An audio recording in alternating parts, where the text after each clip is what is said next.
hoy es el Día Internacional de la Educación.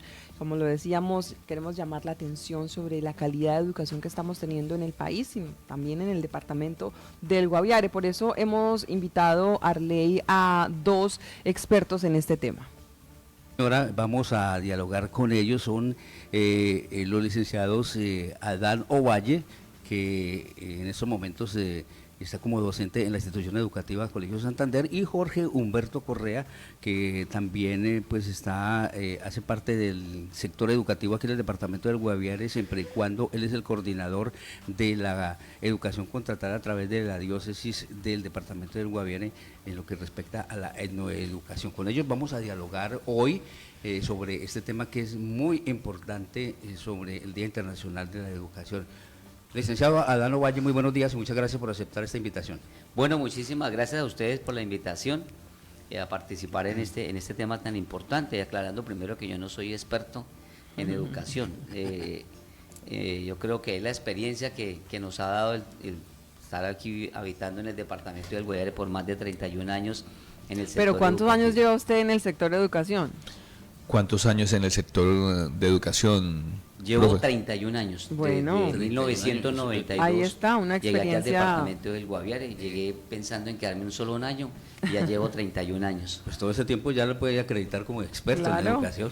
Pues sí, pero no, a veces la gente dice, no, pero es que no ha estado en ninguna universidad ni le dieron el calificativo de experto. Entonces es la experiencia viva que uno tiene como docente en ese trasegar de 31 años en ese departamento tan hermoso y que es mi hogar. Jorge Humberto Correa, muchas gracias a usted también por acompañarnos y bienvenido. Muchísimas gracias, Arley, muchísimas gracias a todos ustedes, un feliz año tardío. Y de acuerdo con el profe Adán, una cosa es la experiencia y otra cosa es la experticia. Los grandes expertos en educación muchas veces no han estado en un aula de clase, pero no podemos negar por ello que sepan bastante de políticas educativas. Los docentes lo que tenemos es observación participante y experiencia.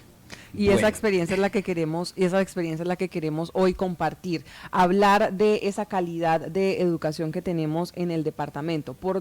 Comencemos por el principio. Hoy tenemos un modelo educativo en el país que viene siendo cuestionado. ¿Ustedes cuál es la opinión cada uno de este modelo que tenemos actualmente? Bueno, vamos a darle la palabra al profesor Adán Ovalle. Bueno, yo pienso que el modelo colombiano ya está como para ir transformándolo. Tenemos miradas como del siglo XIX, del siglo XX, estando en el siglo XXI. Creo que se hace imperioso una transformación estructural del modelo, porque el modelo ya está como atrasado y ahí se evidencia fundamentalmente, sobre todo en las pruebas que Colombia ha presentado a nivel internacional desde el año 2006, las pruebas PISA, donde desafortunadamente hemos ocupado siempre los últimos lugares. Eso quiere decir que nuestra educación no es competitiva frente a otros países del mismo continente americano, y ni hablar de Europa ni hablar de Asia, porque los asiáticos nos están llevando años luz en esos procesos en los cuales Colombia participa desde el momento mismo que se incluyó dentro de la OCDE, que es la que organiza las pruebas PISA desde el año 2006. Y creo que a nivel departamental ni hablar, porque creo que nosotros es que no sabemos cuál es nuestro plan decenal de educación. Nosotros siempre hemos discutido que uno tiene que saber hacia dónde está caminando, y desafortunadamente el departamento del Guaviare no ha trazado un plan un plan decenal de educación que diga, bueno, esto es lo que queremos con las futuras generaciones, esto es lo que queremos sacar en las futuras generaciones, este es el perfil, como decía mi compañero maestro, del estudiante, ¿qué queremos en esos estudiantes? No hay un plan decenal que verdaderamente oriente pues el proceso de formación. Por lo tanto, creo que tanto el plan decenal nacional como el plan decenal departamental en estos momentos pues se cuestionan mucho. Los que hemos vivido experiencias vivas frente a estos planes decenales nos hemos dado cuenta que lo único que busca el Ministerio de Educación Nacional es llenar todos los días de formatos y más formatos, cambie modelos, implemente cosas, cambie nombres, cambie la semántica, pero en el fondo no se modifica. Entonces, todos los años, vamos, el caso en los colegios, cuando estamos en el desarrollo institucional, vienen nuevas orientaciones. Cada vez que llega un ministro, hay orientaciones nuevas, entonces nosotros terminamos siendo más digámoslo así, como en el campo administrativo que en el propio ejercicio de la educación. Y ahí colocamos el ejemplo de los directivos docentes que ya han trasladado su función pedagógica hacia la parte administrativa.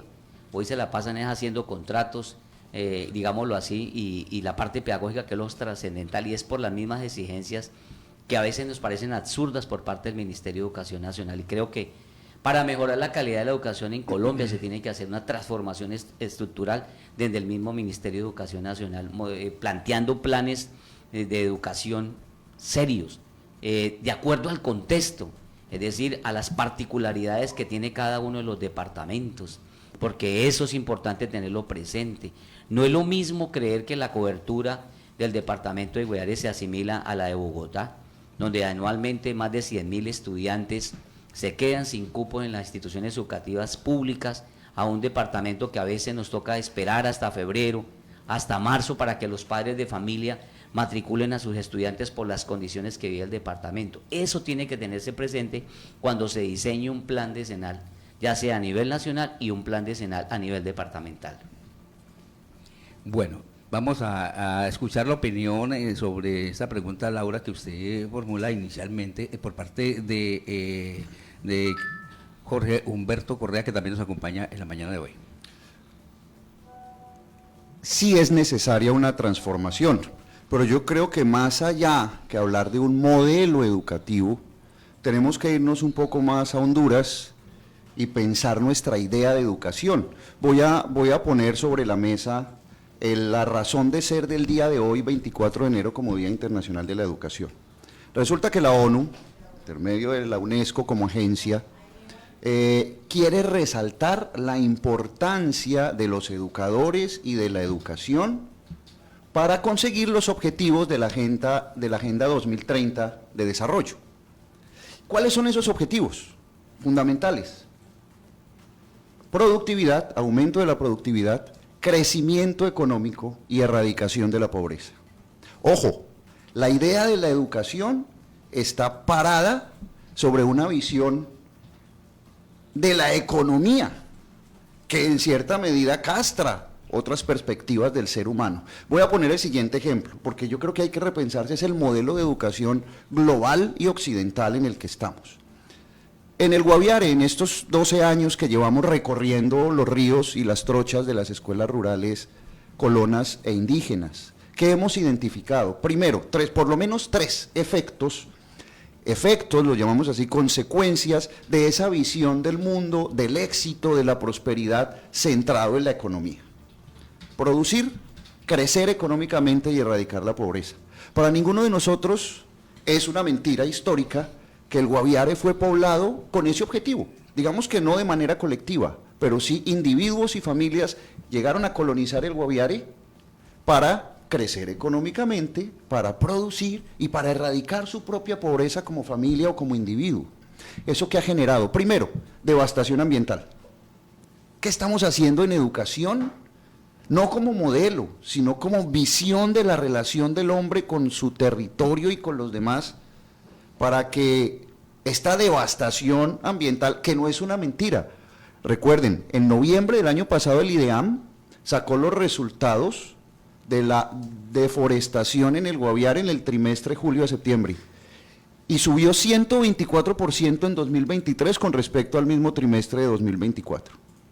Entonces, ojo, y hablo aquí desde la diócesis también, esa tierra que clama por el daño que se le está haciendo, por el irrespeto y el abuso de sus bienes, nos exige como adultos, no solamente a los educadores, a los funcionarios públicos, a los políticos, a los comunicadores, tomar medidas radicales.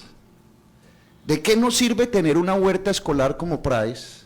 ¿De qué nos sirve hablar de los guardianes de la selva o del río, cuando lo que me interesa es mi huerta, lo que produzca en términos económicos o académicos, y mi pedazo de río, sin interesarme para nada lo que pase río arriba, porque pues yo tengo mi pescado, o lo que pase río abajo, porque pues por ahí se va la basura de mi vereda? Entonces aquí lo que falta es eso, pensarnos en la educación, en la calidad de la educación por las personas que estamos formando, no por los salones que estamos construyendo, las tabletas que estamos entregando, los tableros digitales que nos da el ministerio. No, hay que irse a fondo. Además de la deforestación, hemos identificado también desconfianza.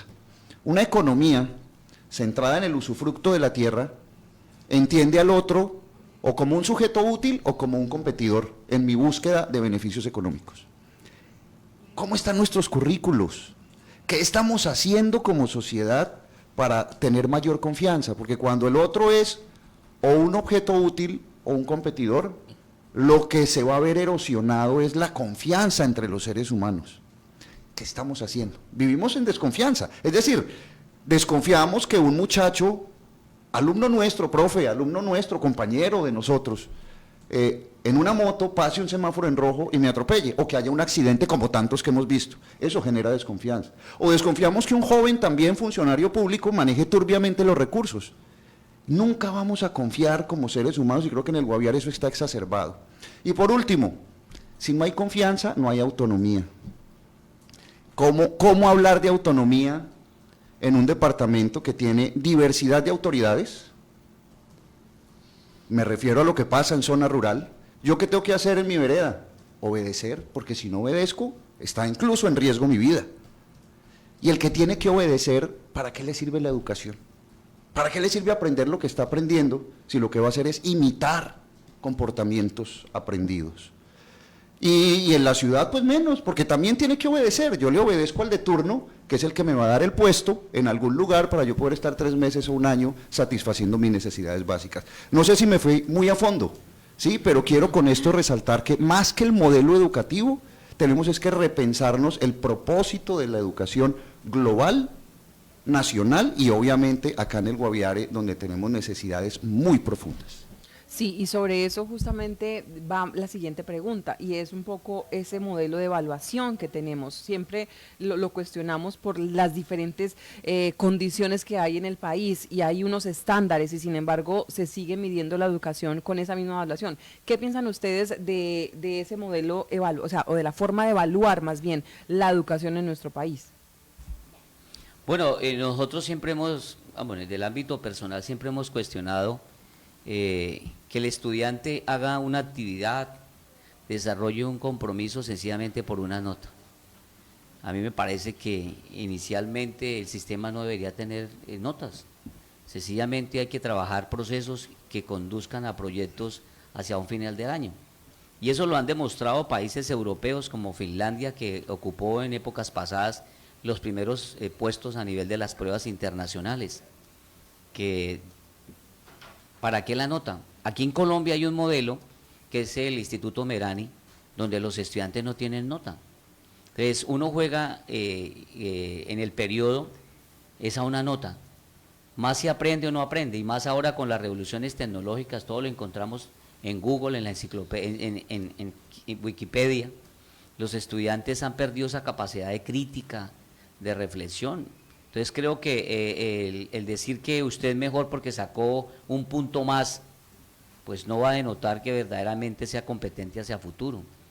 Y una de las cosas que nosotros hemos criticado, y eso es una cosa que se evidencia en todo el país, es que los que trazan las líneas gruesas del Ministerio de Educación Nacional son tecnócratas. Como decía el profe, nunca han estado en las ciudades verdaderamente, nunca han estado en los sectores rurales donde se pueden vislumbrar las necesidades que tienen las comunidades. Ellos gobiernan desde allá, desde el Ministerio de Educación Nacional, y no hacen sino trazar directrices. Todos los años en las instituciones educativas los maestros desarrollamos una semana que se llama Desarrollo Institucional para trazar planes de mejoramiento, orientaciones que hace el Ministerio de Educación, y solo terminan en planes de mejoramiento. Hay otras cosas que son importantísimas dentro de un proceso de formación. El profesor decía, ¿para qué más tablets si el estudiante de pronto no sabe utilizar ni manejar la tablet? O sea, los gobernadores, los últimos, han logrado que en algunas instituciones se lleven las tablets, se lleven los portátiles, pero yo personalmente lo digo, ha sido más dañino el uso de estas tablets. Hoy los estudiantes no tienen la conciencia, bueno, el buen uso de las tablets, y terminan haciéndole uso de una manera que no es la más indicada. Un ejemplo, las tablets se convirtieron en algunos escenarios educativos para ver pornografía, para bajar música, para descargar el juego que es tradicional, ese famoso Free Fire, donde los estudiantes pueden durar 2 horas, 3 horas, 4 horas. Entonces creo que es importante tener presente eso. A mí me parece que se deben trazar nuevos procesos al interior de las aulas que conduzcan verdaderamente a un desarrollo al final productivo, en este caso de proyectos que comprometan al estudiante, así como lo están haciendo en Europa, que son pilares en eso. Yo pienso que, así como lo hizo Finlandia, desaparecer las asignaturas, en Finlandia las asignaturas no existen, son procesos, y los procesos son los que demuestran excelentes resultados, y no nos vayamos tan lejos, coloquemos los procesos en el fútbol. Las selecciones que han mantenido un proceso siguen dando excelentes resultados, pero cuando no hay procesos, pues no hay excelentes resultados, y creo que esas valoraciones que son, entre comillas, obligatorias, deberían transformarse. A mí me parece que el sistema evaluativo colombiano, como lo plantea el Ministerio de Educación, pues usted es mejor porque sacó un punto más, Omar, pero usted eso le va a demostrar que usted va a ser más competente, que usted va a tener las habilidades y las destrezas para cuando llegue a ese mundo y se pueda enfrentar, y vamos a encontrar que así no es. Entonces creo que este espacio que nos están dando, y los agradecemos nuevamente, llama mucho la atención en el sentido de que si la ONU establece el 24 como el Día Internacional de la Educación, tenemos que aprovecharla. Le están dando una relevancia sumamente trascendental a la educación, y más en este país que necesitamos de la educación para sacar de los corazones del pueblo el odio, para borrar esos imaginarios de violencia, para borrar esos imaginarios que nuestro departamento tiene con relación a esos cultivos ilícitos que en épocas pasadas enriquecieron bueno, a muy pocos, pero empobrecieron a muchos, generando mucha violencia. Creo que la educación es esa arma propicia para que desde el aula al chico se le boten esos valores para transformar esta sociedad, porque necesitamos transformar esta sociedad, porque seguimos anidando en nuestros corazones odios, venganzas, y esas venganzas se pueden borrar en la medida que el niño se enfrente a otras realidades dentro del marco de la escuela. Una escuela digna, una escuela que cumpla condiciones. Portar mi entorno social, en el que el otro es un trampolín para salir adelante, llamémoslo como lo llamemos, familia, Estado o sociedad, son trampolines para yo poder subsistir o salir adelante. Pues, ¿qué modelo de evaluación hay? Un modelo de evaluación transaccional, bancario, como diría Freire. ¿Y eso qué genera? Personas que pierden la empatía por el otro y por lo otro. Y cuando hablo de lo otro me refiero al entorno natural. Estamos evaluando para construir sujetos incapaces de ponerse en los zapatos del otro. Ojo, en la intervención del oyente ahora, hablando de esa experiencia significativa y vital en su vida como estudiante, jamás dijo que le agradecía al profe Adán por haberle puesto 9.5 en su visita a la Plaza Campesina, o por haber leído un libro. No, es que lo que él está valorando es una experiencia, no un acontecimiento que se paga, no una situación que tiene un valor, y ese valor es una nota. Estoy de acuerdo con el profe Adán. Aquí estamos hablando es de otra visión del ser humano. Si seguimos evaluando para construir competidores y no para construir colaboradores, nuestra sociedad va a seguir igual. Hay un filósofo relevante hoy en día, estadounidense, profesor de filosofía política en la Universidad de Harvard, Michael Sandel, que tiene un texto maravilloso, se llama La tiranía del mérito. Y parte él de una hipótesis totalmente cierta. Los dos grandes males del mundo hoy en día se llaman desigualdad económica y polarización política. La desigualdad económica la vivimos en el Guaviare. Las brechas que tenemos en educación, si comparamos el Guaviare, y me voy a ir a los extremos, que por cuestiones de la vida los he podido vivir. Si yo veo el nivel de lectura, el nivel de razonamiento matemático, el nivel de comprensión de su entorno natural, de un estudiante de la escuela que surgió el año pasado de Bajo Tacunema, por allá cerca a Cachiporro, casi llegando a La Paporis, donde tenemos 23 niños, con esos mismos niveles de un estudiante del gimnasio, y póngale cualquier arbolito, caobos, pinos, alcaparros, etcétera, donde pude trabajar en Bogotá y comenzar mi vida como docente hace 26 años, realmente se ve una brecha. Y se ve una brecha que como lo dicen también unos investigadores colombianos, Mauricio García, Leopoldo Ferguson y Juan Camilo Cárdenas, en un libro maravilloso del 2022 que se llama La Quinta Puerta, ahí se ve que el problema estructural e histórico del país sigue y que la educación no lo ha podido cambiar. Los que siempre han tenido la posibilidad de movilidad económica, movilidad social y activos culturales, van a seguir ahí. Y no se trata de una lucha ni de una polarización, se trata de, oiga, ¿y cómo logramos que todos estemos juntos aprendiendo?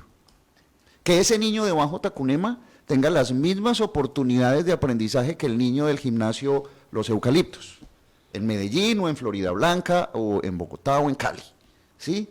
Ahí hay un problema serio, porque obviamente a ese niño de allá lo están evaluando para competir, pero como han visto ustedes en algunos memes, ese va en carro y el carro se lo va manejando el papá desde hace muchos años y el abuelo, pero ese niño de allá, marginado por la sociedad, es evaluado igual. Miren, el año pasado, en las pruebas Saber 11, hombre, ¿cómo le vamos a pedir resultados a los 4 muchachos del grado 11 de Morichal Viejo, que tuvieron que viajar 5 días antes por el río Inírida para llegar ese sábado al retorno, descansar un poquito y al día siguiente presentar la prueba? Las condiciones del contexto son muy distintas acá y nosotros seguimos evaluando como se evalúa en cualquier otro lado. Yo le doy una pregunta y usted me tiene que responder lo que yo quiero. Y eso creo que no es la educación y es lo que nos hace daño. Bueno, muy bien. Ya, digamos, como para finalizar esta charla, que es muy importante, pues que pues aquí hay mucho de qué hablar. Estaríamos todo el día. Nos estaríamos todo el día, no nos alcanzaría, profesor Adán, pues para hablar sobre sobre todos los factores que se encuentra uno en lo que tiene que ver pues con garantizar una educación. Y pues quisiera hacerles una pregunta ya para cerrar con respuesta corta. ¿Qué necesita entonces la educación del departamento del Guaviare en estos momentos? Profesora. Necesitan muchas cosas. Primero, siempre hay un cuestionamiento al magisterio, a los maestros. Siempre la sociedad quiere responsabilizar a los maestros de los malos resultados que se obtienen en determinadas pruebas, que yo también las cuestiono porque es que esos no deben ser los únicos indicadores para decir que una institución es mejor que otra. Un ejemplo, las pruebas Saber 11, que Colombia es mejor que Chile por las pruebas PISA. Hay otros factores asociados que son fundamentales y que no se tienen en cuenta. Y creo que se requiere un proceso de formación permanente en el magisterio, sobre todo generando nuevas didácticas de la enseñanza de las ciencias. Y aunado a esto, fortaleciendo herramientas tecnológicas, porque mire que la pandemia demostró las falencias y el atraso que tiene el país con relación a las cuestiones tecnológicas. Muchos de nosotros nos tocó aprender a la fuerza porque la pandemia nos obligó a estar en nuestros hogares. Eso debería ser un proceso permanente, porque veo que los chicos van un pasito más adelante que muchos maestros. Los chicos son hábiles para manejar las revoluciones tecnológicas, y creo que esa es una cuestión importante. Procesos de formación permanente que en este departamento, así duela a quien le duela, se perdió hace más de 15 años. Aquí no se volvió a generar un proceso de formación en los periodos de vacaciones de los maestros. Hoy el Ministerio de Educación está ofreciendo programas de formación a los maestros, pero todos los maestros no van a tener la posibilidad de acceder a sus especializaciones, llámese pregrado, posgrado, maestrías, doctorados. Por lo tanto, el departamento debe también, trazar una política seria en el proceso de formación para los docentes, porque en el fondo somos los que vamos a estar en el salón de clase. Y la otra, mejorar las condiciones de las instituciones educativas. Si se mejora un ambiente escolar, da agrado a ir a una institución. Como decía mi compañero Jorge, es que no pueden seguir comparando la educación de Bogotá con la educación del departamento. Por lo tanto, las pruebas Saber 11 deberían tener un contexto de índole territorial o regional. Las particularidades del Guaviare son diferentes a las de la capital, pero las preguntas son las mismas y las herramientas son diferentes. Mira, a tal punto que hay cosas que se evalúan en las pruebas de estado y ni siquiera dentro de los planes de estudio los estudiantes las han visto y se han hecho algunas modificaciones. Ahí hay una cuestión de un quiebre frente a esos estudiantes de las grandes ciudades. Y creo que es importante que más que ir a construir cemento, a ir a construir obras, es que mejoren la infraestructura que está.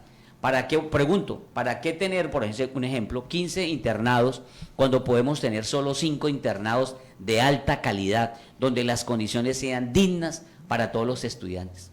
Y la otra, tenemos que detener la migración de los estudiantes del sector rural al sector urbano, que eso va a ser un problema de índole financiero para el departamento, porque la connotación de un niño en el campo no tiene, hablemoslo así, porque así se maneja financieramente, no tiene el valor igual que un niño del sector urbano. Un niño en el campo puede valer 3 millones de pesos, que es lo que aporta el gobierno. Aquí en la ciudad puede valer 1.500.000. Hay un desfase. Los niños están perdiendo su nicho. Hay que luchar para que el sector rural cada vez se fortalezca más. Y aquí, no quiero hacer cuña política, pero sí se tiene que implementar lo del Acuerdo de La Habana del 2016, donde trazó unas líneas gruesas para fortalecer la educación rural. La educación rural es fundamental porque la gran mayoría de los niños del sector rural están terminando en las ciudades y terminan en las ciudades mal preparados, no digamos mentiras, porque ahí están los resultados en lectura, en matemáticas y en ciencia, que son las 3 pruebas que realizó las pruebas PISA y donde nos fue muy mal. Jorge Humberto. Frente a esa concreción del profe Adán, que parece maravilloso y que denota el conocimiento profundo que tiene de la educación del departamento, pues uno tiene las mañas de lo que estudió y uno como filósofo a veces se va por allá por las nubes. Yo considero que la educación tiene que resignificarse profundamente en el mundo y en el departamento. Y tiene que resignificarse porque si seguimos pensando que el propósito de la educación es la productividad y no la humanidad, vamos a seguir cayendo en los mismos errores y vamos a seguir como corcho en remolino. ¿Y a qué me refiero con eso? Una cosa, y me voy a ir a nosotros los educadores, una cosa es que yo quiera estudiar, hacer una maestría, hacer un doctorado, una especialización, para construir una mejor sociedad a partir de mi investigación. Y otra muy distinta, y me perdonarán tantos, es hacer ese posgrado para que me suban el sueldo. Una cosa es ser humano, la otra es pensar solamente en mis réditos económicos. Una cosa es tener un terreno en zona rural para repoblar la fauna y otra es tumbarlo para meter ganado. Miren la diferencia tan enorme que tenemos allí. Pero ¿qué es lo que nos está llevando a eso? Nuestro modelo educativo. Entonces yo creo que sí hay que resignificar desde la base el propósito de nuestra educación y lo que ha dicho el profe Abán de manera más concreta es evidente, lo estamos viviendo, lo estamos sufriendo, el hecho de no estar contento, no con la educación, sino con el modo de ser en el mundo. En este momento mucha gente de las veredas que nosotros atendemos en la educación contratada se está yendo a las ciudades. No porque le parezca que la ciudad tiene mayor calidad de vida o tiene mejor buen vivir, dirían los indígenas, o el discurso afrocolombiano de moda tiene un vivir sabroso. No, lo hace porque le toca, porque allá consigue más réditos, porque allá gana más. El problema nuestro es pensar que estamos en la vida para ganar y para producir. Y creo que nosotros como educadores tenemos un reto enorme en ese sentido. Bueno, licenciados, a ustedes pues queremos agradecerle nuevamente y pues que hayan atendido esta invitación pues para hablar sobre este tema que hoy se resalta a nivel internacional como es el Día de la Educación. Jorge Humberto, muchas gracias y bueno, que tenga usted buen día. Muchas gracias, Arley, muchas gracias, profe Adán, Omar, Alex, muchas gracias. Licenciado Adán Ovalle, muchísimas gracias y que tenga usted buen día también. Bueno, muchísimas gracias a ustedes por la invitación, un saludo fraternal para nuestro exalumno Omar Humberto Ortiz y el compañero Jorge, y usted Arley por la invitación, muchísimas gracias. Me acordaba del profesor, ¿sabe? Hace poco, profe, vi una cinta, y he hablado mucho de esa cinta últimamente porque Radical, de Eugenio Derbez, no sé si la habrá visto, no. Que habla sobre ese tema de la educación, de lo que le falta de estar de lo cuantitativo a lo cualitativo. No sé, la recomiendo, no sé, me pareció buena. No sé si la habrán visto. Pero lo vamos a ver, Humberto, muchísimas gracias. También fuimos exalumnos. Muchas gracias, Laura, que pues es que en la pantalla uno no la ve mucho, entonces no la muchas vemos gracias. mucho, Laura, muchísimas gracias por la invitación. Con gusto. Esa era la idea, que hablemos de educación para que de una u otra manera podamos ojalá impactar en estos gobernantes que están llegando a nuevos a los cargos y que escuchen justamente lo que necesita realmente la educación aquí en nuestro departamento. A ustedes muchas gracias por acompañarnos y un feliz día de la educación a todos los docentes que sabemos son muchos los que tienen una larga trayectoria y que han construido poco a poco ese importante espacio aquí en el Guaviare.